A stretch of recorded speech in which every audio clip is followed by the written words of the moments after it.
Varicose వ్యాధితో బాధపడుతున్నారంట. తక్కువ ఖర్చుతో ట్రీట్మెంట్ కావాలి అనుకుంటే ఎవిస్ హాస్పిటల్ని సంప్రదించండి. నమస్తే రమ్మగారు. నమస్తే జయ. రమ్మగారు, ఇంట్లో కొన్ని వస్తువులు ఉంచుకుంటే పాజిటివ్ వైబ్స్ ఉంటాయి. వాటిని చూడగానే సంతోషంగా అనిపిస్తుంది, ఆనందంగా. వీటి వల్ల మంచి జరుగుతుందని కొంతమంది కూడా చెప్తుంటారు. ఇది పెట్టుకోండి మీ ఇంట్లో, అసలుకి లక్ష్మీదేవి తాండవిస్తుంది, లక్ష్మీ కటాక్షం అలానే ఉంటుంది, ఆవిడ ఇల్లు వదిలి ఎక్కడికి వెళ్ళదు. ఇలా నానా రకాలు వింటూ ఉంటాం. లక్ష్మీదేవి ఉండటం ఏమో కానీ మనసుకు మాత్రం ప్రశాంతత అనిపిస్తుంది. అలాంటి వస్తువులు ఏంటి? మీరేమన్నా పెట్టుకుంటారా? మీ ఇంట్లో ఏమన్నా ఉన్నాయా? వస్తువుల్లో లక్ష్మి ఉండదు నిజానికి. ఇక్కడ ఉంటారా? అన్ని వస్తువులు లక్ష్మీప్రదమైన వస్తువులు బోల్డ్ ఉంటాయి మన ఇంట్లో. లక్ష్మీదేవి ఉండటానికి ఒక దశా విశేషం అనేది ఒకటి ఉంటుంది ఇక్కడ. ఇక్కడ అది ఉంటే వస్తువులు ఉండలేకపోయినా వచ్చేస్తుంది. లక్ష్మి వస్తే ఆటోమేటిక్గా వస్తువులు వస్తాయి. అంతేగా? అంతే కదా. కరెక్ట్ గారు. పూర్వం నుంచి జయ కొన్ని లక్ష్మీప్రదాలుగా కొన్ని వస్తువులు చెప్పబడ్డాయి. ఆహా. రోలు, రోకలి. రోళ్ళు లేవు, రోకలు లేవు మనకి. చిన్ని రోలుకి వచ్చేసాము. పచ్చడి బండలు కూడా లేవు చాలా ఇళ్లలో. మా ఇంట్లో ఉంది. ఓకే. జల్లెడ, చేట. జల్లెడ, చేట. చేట అంటే మనం చెరిగేది. ఓకే. చేట ఒడ్లు బియ్యం చెరుకునే. అవునవును. బియ్యం అంతా కొలుచుకునే కుంచాలు. ఈ మధ్య లక్ష్మీ కుంచం, కుబేర కుంచం అని పెడుతున్నారు కదా. ఆ కుంచం ఉంటే డబ్బులు వస్తాయని, ఆ కుంచానికి పూజ, కుంచానికి ఏమిటో గందరగోళంగా. ఆ కుంచం మీద కొన్ని వందల వీడియోలు ఉన్నాయి, కొన్ని వేల ప్రశ్నలు ఉన్నాయి నన్ను. కానీ కుబేర కుంచం ఎలా పెట్టుకోవాలి అంటే నాకే తెలియదు. కుబేర కుంచం అంటే ఏమిటో మీకే కనిపిస్తాయి కదా రమ్మ గారు అలాంటి వీడియోలు. అంటే నన్ను అడుగుతారు కదా మరి. అమ్మ కుబేర, వాళ్ళకి తెలుసు, వాళ్ళు చాలా వీడియోలు చూసారు, ఒక్కొక్కళ్ళు అక్కయ్యలు చూస్తారని నన్ను అడుగుతారు కుబేర కొంచెం పెట్టుకునే విధానం చెప్పండి అంటే నేను చెప్పినట్టుగా చేసుకోవాలి, మేము రామారావు గారి మాటే వింటాం అని చెప్పాలని ఉంటుంది ప్రేమాతిశయంతో. ఓకే. కుబేర కొంచెం ముందు నేను తెలుసుకోవాలి, నాకే తెలీదు. ఎవరో చెప్పారు ఓ గురువు గారు. గవ్వలు లక్ష్మీప్రదాలు. గవ్వలు లక్ష్మీ గవ్వలు. తర్వాత ఏమిటంటారు వాటిని చెప్తా. ఇంకోటి శంఖాలు లక్ష్మీప్రదాలు. ఇంకా ఏమిటో లక్ష్మీప్రద బోల్డ్ ఉన్నాయమ్మా వస్తువులు లక్ష్మీప్రదమైనవి. పురాతన కాలం నుంచి చెప్పేవి నేను మొదట చెప్పినవే రోలు, రోకలి, చేట. తర్వాత ఏమో ఇవి ఏమంటారు మన సాన అరగదీస్తాను చూడు, గంధం అరగదీసే సాన. అవన్నీ లక్ష్మీ నివాస గృహాలుగా చెప్పబడ్డాయి. ఇవి మన ఇంట్లో ఉంటే మూలబారేస్తే మాత్రం కాదు సుమి, వాడకంలో శుభ్రంగా ఉండాలి. కాలుతో తన్నకూడదు, మూలకు తొయ్యకూడదు, చెత్త సామాన్లలో పెట్టకూడదు, వాడట్లేదని మూలబారేయకూడదు. ఇవి మెయిన్ కదా. అది మెయిన్. వీటిని వాడుతూ ఉండాలి. అమ్మ నీ ఇంట్లో రోలు, రోకలే ఉంది, దాన్ని వాడాలంటే నువ్వేమిటి చేయాలో చెప్పు నాకు. ఏం చేయాలి? పని చేయాలి, ఏదో చేయాలా, దంచాలి, కొట్టాలి. అంటే నువ్వు పనిమంతురాలి. అప్పుడు అంతే. పనిమంతు ఉద్యోగినం పురుష సింహము పైతి లక్ష్మి అన్నారు. ఎవడు పని చేస్తాడో వాడికి లక్ష్మి వస్తుంది. అంతే. మీ ఇంట్లో చాట ఉంది, నువ్వు చెరుకుతావు, రోజు బియ్యం చెరుక్కుంటావు, శుభ్రంగా ఉంచుకుంటావు బియ్యాన్ని, లక్ష్మీదేవికి ఇష్టం. జల్లెడు ఉంది, నీ పని నువ్వే చేసుకుంటావు. లేదా మీ ఇంట్లో ఎవరో ఒకళ్ళు వచ్చి పని చేస్తారు, వాళ్ళకి పావలా ఇస్తావు. మీ ఇంటి నుంచి ఒకడికి ఆహారం వెళ్తుంది, అంత పాజిటివ్ ఎనర్జీ, దాని నుంచి లక్ష్మి వస్తుంది. ఆ వస్తువు ఇంట్లో ఉంటే లక్ష్మి వస్తుందంటాం కాదు, దాన్ని ఉపయోగించడం, వాడడం, దాన్ని శుద్ధంగా ఉంచటం. సాన్ ఉంది మన ఇంట్లో, ఏం చేస్తావు, సాన్ రాయి ఒక మూల తోసేసి, ఇది వరకు గంధం అరగదీసి రంగదీస్తాం అంటుంటుంది మా సచివతి. అరగదీయటం అంటాం కదా, గంధం అరగదీసి రంగరించటం అంట, రంగ తీయటం. దాన్ని దేవుడికి సమర్పిస్తాం. నిత్యము చందనము అమ్మవారికో అయ్యవారికో సమర్పిస్తే మంచిది, లక్ష్మి వస్తుంది. అసలు రంగదీసే ఖాళీ ఏది మనకి? అదే అరగదీసి మొహానికి వేసుకుంటున్నారేమో కొంతమంది, అదైనా మంచిదేనమ్మా, చెయ్యండి, ఏం కాదు. అసలు ఈ జనరేషన్ పిల్లలకి సాన్ అంటే కూడా తెలుసో తెలీదు మరి.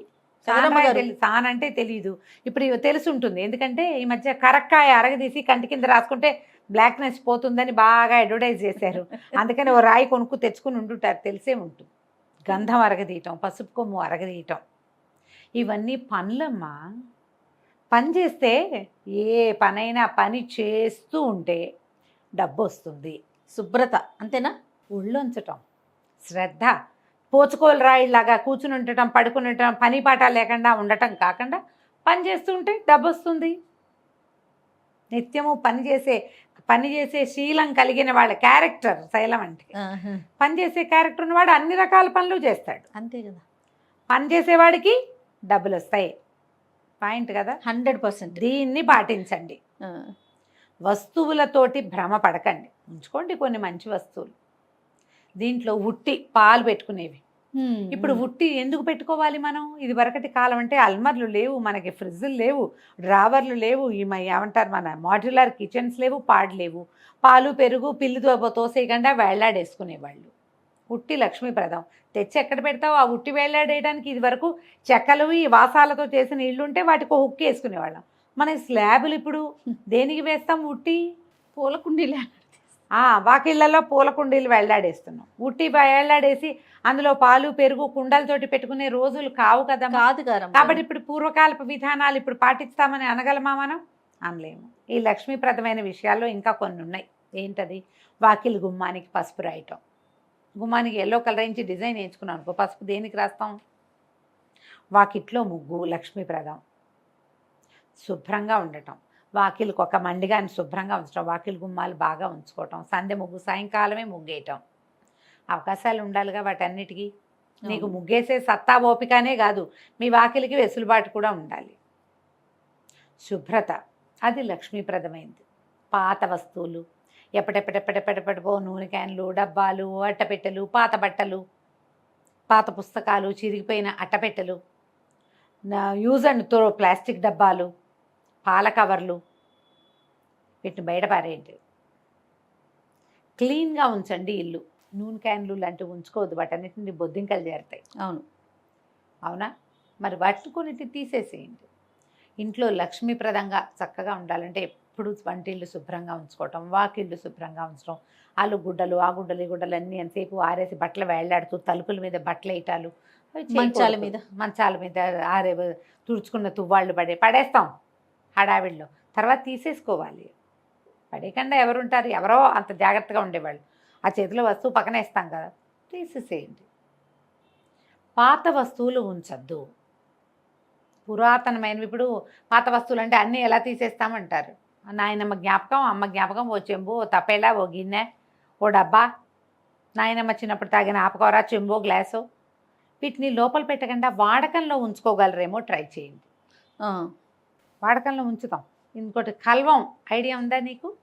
దాన్ని ఇంగ్లీష్లో చటుకుని దాని పేరు రావట్లేదు నాకు. రాయితోటే ఇలా ఉంటుంది, మనం నూరుకునేందుకు ఆయుర్వేదం మందులు ఇలా చేస్తుంటారు. సో కల్వం అంటారు దాని పేరు.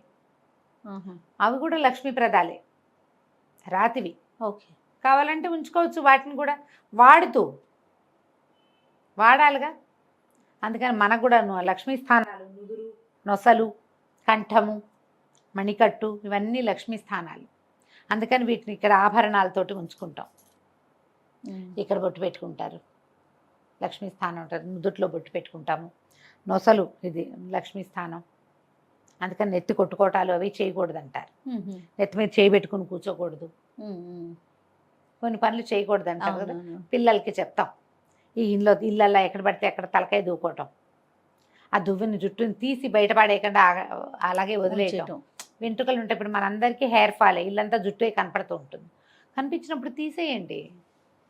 ఒకసారి తుడిచినా కూడా నేలకు అంటుకుని ఉంటుంది. కనపడ్డప్పుడు ఎత్తి బయట పడేసుకుంటూ ఉండాలి. చెత్త బుట్టని కూడా లక్ష్మీ స్థానంగా చెప్తారు. చీపురు ఏమిటో నాకు ఆశ్చర్యంగా ఉంటుంది, ఏమిటి ఎందుకు దీన్ని కూడా చెప్తారు అని. అదే కదా మన ఇంటిని శుభ్రంగా ఉంచేది. అవును కదా. అందుకని అలాగని దాన్ని పూజ చేస్తామా? కాదు, దాన్ని ప్రాపర్గా పెట్టుకోవాలి. అది ఇప్పుడు వీటన్నిటికీ కూడా పూజించమని, వీటికి పసుపు రాసి బొట్టేయటమని కాదు, ప్రాపర్గా వాడండి, ప్రాపర్ ప్లేస్లో ఉంచండి.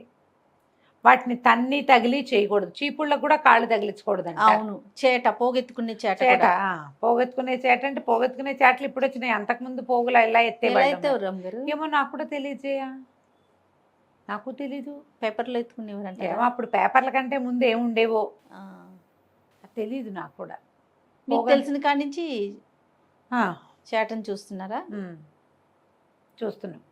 దీనికంటే చాలా ముఖ్యంగా మా ఇంట్లో చెరిగే చేటలు ఒకటో రెండో ఒకదాని మీద, మజ్జిగ కవ్వం ఒకటి, చల్లకవ్వం, అది ఉంచుకోవాలి. చల్లకవ్వం కూడా లక్ష్మీ స్థానంగానే చెప్తారు. చల్లకవ్వం ఇనపది, స్టీల్ది, ప్లాస్టిక్ది కాకుండా చెక్క కవ్వం ఉంచుకోండి, అవి మంచిదంటారు. పప్పు గుర్తుంటుంది చాలా మంది ఇళ్లలో, అది కూడా లక్ష్మీ స్థానంగానే చెప్తారు. కుంపటి అది కూడా లక్ష్మీ స్థానమే. మన ఆహారానికి అదే ఆలంబన కాబట్టి కాబట్టి. ఇప్పుడు కుంపట్లు ఎవరికి కావాలి? స్టవ్లు తుడిచి ముగ్గేసే వాళ్ళు కనపడరా జయ? కొంచెం ముగ్గేస్తారు కదా. ఆ అబ్బాయి ఎవరిదో ఒక వీడియోలు చూశాను నేను మొన్నటి దాకా. ఏమిటి సంక్రాంతికి ప్రతిరోజు ఒక ముగ్గేసాడు కుర్రాడు. చూపించారు వాకిలి నాకు తుడిచి కూడా. వాకిలి ఉడిచి వాడే చక్కగా ముగ్గేసి ఏదో పేరు కూడా ఉంది, పేరు బ్రెయిన్ నుంచి వెళ్ళిపోయింది. ముగ్గురు అవును. కుర్రవాడే ఆ అబ్బాయి పేరు. అవును. ఆ రోజు స్టవ్కి ఇట్లా హారతిస్తూ కూడా కనపడుతుంటాడు ఆ అబ్బాయి ప్రతిరోజు. అంటే మరి వీడియో కోసం చేశారు. ఎవరు హారతి ఇస్తారమ్మా? నేనైతే చేయనమ్మా, నిజంగా చేయను. మేము ఎప్పుడు చేసేవాళ్ళని తెలుసా జయ? ఇప్పుడు ఆ విషయం చెప్పాలి. పెళ్ళిళ్ళప్పుడు గాడిపోయి తవ్విచ్చేవాళ్ళు జయ. పెళ్ళికి 3 రోజులు 2 రోజుల ముందు వంట వాళ్ళు వచ్చేవాళ్ళు. అవును. గాడి తవ్వి మొదట నిప్పు వెలిగించినప్పుడు దిగుదుర్చి కొబ్బరికాయ కొట్టి హారతి ఇచ్చేవాళ్ళు. ఏంటంటే పెళ్లి వంట చెడకుండా ఉండాలి, పెళ్ళి సజావుగా చక్కగా ఉండాలి. సక్రమంగా అవ్వాలని. అప్పుడు తప్ప ఈ పొయ్యికి హారతి ఇవ్వటము, హారతి కర్పూరం దిగదొడటం నేనైతే చూడలేదమ్మా. మాది పురాతన వంటిల్లే, నేను కూడా పురాతనమే అయినా కూడా. పట్టిపోయి పొయ్యి అలికేవాళ్ళు, పొయ్యేసి అలికినప్పుడు ముగ్గేసేవాళ్ళు. రోజు ఆ పొయ్యి అలికేవాళ్ళు. నాకు బాగా చిన్నతనంలో 8-10 ఏళ్ల లోపే. తర్వాత క్రమంగా మేము స్టవ్లోకి దిగాం. ఏదైనా పిండి వంటలప్పుడే పొయ్యి పెట్టుకునేవాళ్ళం. పెద్దగా ఈ అలుకుళ్ళు ముగ్గులు వేయటాలు అవి నా దగ్గర తగ్గిపోయినాయి. ఊళ్ళో మాత్రం నేను చూసేదాన్ని. పొయ్యి అలుకునే వాళ్ళందరూ నాకు తెలుసు. మా ఇంట్లో తగ్గింది కానీ మేము గ్యాస్ స్టవ్ తర్వాత మా గోబర్ గ్యాస్ ఒకటి చేయించాడు అన్నయ్య. గోబర్ గ్యాస్ చాలా ఏళ్ళు ఉంది మాకు. అవునండి. గోబర్ గ్యాస్ వాడుకునే వాళ్ళం బాగా. స్టవ్ తుడుచుకోవటం, గట్టు మీద ముగ్గేసుకోవడం మాకు ఎప్పుడు ఉంది, ఇప్పుడు కూడా ఉంది. ఆ పద్ధతి పోల అవి ఉన్నాయి. కానీ ఈ పొయ్యి అలకటాలు, వాటికి హారతి ఇవ్వటాలు అవన్నీ కూడా లక్ష్మీప్రదాలుగానే చెప్తారు. చీపుర్ని కాళ్ళతో తోయకూడదు, రోళ్ళని కాళ్ళతో తన్నకూడదు. మన దగ్గర ఇప్పుడు అవేం వస్తువులు లేవు. మీ ప్రధానమైనది ఏంటంటే మన జీవితంలో మనకి బాగా ఉపయోగపడే వస్తువుల పట్ల అవజ్ఞ పనికి రాదు. ఇది మన పాయింట్. సాయంకాలం చీకటి పడంగానే ఇంట్లో దీపం పెట్టుకుని దండం పెట్టుకోవటం. లైట్లు వేయగానే పిచ్చుకని ముద్దులు పెట్టుకుంటుంటారు చాలా మంది. దండం పెట్టుకుంటారు. దండము పెట్టుకోవచ్చు, ఓ ముద్దు కూడా బారేయచ్చు, దేవుడికి ఏం పర్వాలేదు.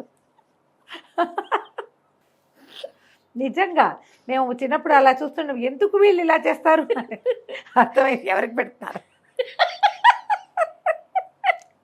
మా ఇంట్లో అలవాట్లేదు. ఎవరైనా చూస్తే ఆశ్చర్యంగా ఏమిటి చేస్తారు వీళ్ళు అని. మీ ఇష్టం. ఎలాగైనా భగవంతుడిని ప్రేమతోటి పలకరించడమే అంతే కదా. ఎలాగైతే అట్లా. తప్పు కాదు కానీ మీరు అన్నదానికి నవ్వొచ్చింది నాకు. ఎవరి అలవాట్లు వాళ్ళవి. అంతేగా. ఈ దీపాలు పెట్టే వేళ లోపలే సాయంకాలమే ఇల్లు చేసుకోవటం, వాకిళ్ళు శుభ్రంగా ఉంచుకోవటం, దీపారాధన కుందుల్ని జాగ్రత్తగా చేయటం. లక్ష్మి చెంచలమైంది, చెంచల అంటారు ఆవిడ పేరే అది. ఆవిడ ఎప్పుడు వస్తుందో ఎప్పుడు వెళ్ళిపోతుందో తెలియదు. సిరిదా వచ్చిన వచ్చును సలలితముగా నారికేల సలిలము భంగిన్ సిరిదా పోయిన పోగును కరిమింగిన వెలగపండు కరణిని సుమతి అన్నారు. ఎలా వస్తుందో వస్తూనే ఉంటుంది. ఆ వచ్చేదానికి ప్లస్ ఏంటంటే మన తాలూకు ఈ సక్రమమైన ప్రవర్తన, మన పని చేసే విధానం, శ్రమకు ఓర్వగలిగే బుద్ధి, ఏ పనైనా ఎక్కువ తక్కువ చిన్నది పెద్దది అనుకోకుండా ఏ పనికైనా లొంగటం వంగటం అవన్నీ మనకు ప్లస్ అవుతాయి. ఈ గుణాన్ని పెంచుకోండి. సిరంటే ఒట్టి డబ్బే కాదమ్మా, సంతోషం, ఆరోగ్యం, మరి అన్యోన్యత ఇంట్లో, ఇవన్నీ కూడా పనిచేసే వాళ్ళకి ఎక్కువ సమస్యలు ఉండవు. పనిమంతులుగా ఉంటారు. ఒకళ్ళు పని చేస్తారు, ఆటోమేటిక్గా మిగిలిన పిల్ల జల్ల వెనకాల ఉన్న పిల్ల మేక అన్నీ నేర్చుకుంటాయి. అవే పద్ధతులు. చక్కగా ఒళ్ళొంచి పని చేసుకుంటారు, బిజీగా ఉంటారు. కొట్లాటలకు సమయం ఏది, ఆస్కారం లేదు కదా. ఎక్కడ గొడవలు ఉండవో లక్ష్మీదేవి అక్కడ ఉంటుంది. యాక్చువల్గా లక్ష్మీదేవి ఎక్కడుంటే గొడవలు అక్కడ వస్తూ ఉంటాయి. డబ్బులున్న చోటే కొట్లాటలు ఉంటాయి కదా. ఏ డబ్బు ఎక్కువ లేకపోతే అన్యోన్యత బాగానే ఉంటుంది. డబ్బులున్నా కూడా మీరు అన్యోన్యంగా ఉండేందుకు ప్రయత్నం చేస్తే డబ్బు ఎప్పుడూ మీతో ఉంటుంది, స్థిరంగా ఉంటుంది. ఇలా ఆలోచించండి. వస్తువులతోటే ఏదైనా ఉన్నదన్న భ్రమలో పడకండి. ఉన్న వస్తువుని శుద్ధంగా సజావుగా ఉంచండి, వాడుకోండి. తప్పకుండా రమ్మగారు. నమస్తే. నమస్తే.